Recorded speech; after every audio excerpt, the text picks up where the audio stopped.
Hello Barroz എന്ന ചിത്രത്തിൻ്റെ first day Tamil Nadu box office collection റിപ്പോർട്ടാണ് ഇന്നൊരു വീഡിയോ ഭാഗത്ത്. വീഡിയോയിലേക്ക് വരുമ്പോൾ ഈ വീഡിയോ ലൈക്ക് ചെയ്യുക, ചാനൽ സബ്സ്ക്രൈബ് ചെയ്യുക.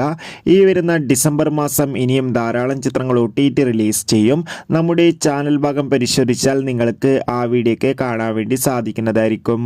മോഹൻലാൽ നായകനായി മോഹൻലാൽ തന്നെ സംവിധാനം ചെയ്ത് ഡിസംബർ 25 ഇന്നലെ ക്രിസ്മസ് സ്പെഷ്യലായി തിയേറ്ററുകളിൽ എത്തിയ ചിത്രമായിരുന്നു ബാറോസ്. എല്ലാ സിനിമാ പ്രേമികളും ഒരേപോലെയായിരുന്നു ചിത്രത്തിൻ്റെ റിലീസിനായി കാത്തിരിക്കുന്നുണ്ടായിരുന്നത്. ഫൈനലി ചിത്രത്തിൻ്റെ ആദ്യ ഷോ ഇപ്പോൾ കേരളത്തിലെ വിവിധ തിയേറ്ററുകളിൽ അവസാനിച്ചിട്ടുണ്ട്. ചിത്രത്തിൻ്റെ ആദ്യ ഷോ കഴിയുമ്പോൾ തന്നെ പോസിറ്റീവ് റെസ്പോൺസ് ആയിരുന്നു ലഭിച്ചിട്ടുണ്ടായിരുന്നത്. അതുകൊണ്ട് തന്നെ എല്ലാ സിനിമാ പ്രേമികളും ഒരേപോലെയാണ് ചിത്രത്തിൻ്റെ ഓരോ ദിവസത്തെയും കളക്ഷൻ റിപ്പോർട്ട് അറിയാൻ വേണ്ടി കാത്തിരിക്കുന്നത്. ബാറോസ് എന്ന ചിത്രത്തിന് ആദ്യ ദിവസം തമിഴ്നാട്ടിൽ അത്യാവശ്യം മികച്ചൊരു ബുക്കിംഗ് തന്നെയായിരുന്നു നടന്നത്. അതുകൊണ്ട് തന്നെ 30 ലക്ഷം 40 ലക്ഷത്തിൻ്റെ അടുത്ത് വരെ കളക്ഷൻ നേടിയെടുക്കാൻ വേണ്ടി സാധിക്കുമെന്ന് ട്രാക്കിംഗ് റിപ്പോർട്ടുകൾ സൂചിപ്പിക്കുന്നുണ്ട്. കാത്തിരിക്കാം. ബൈ.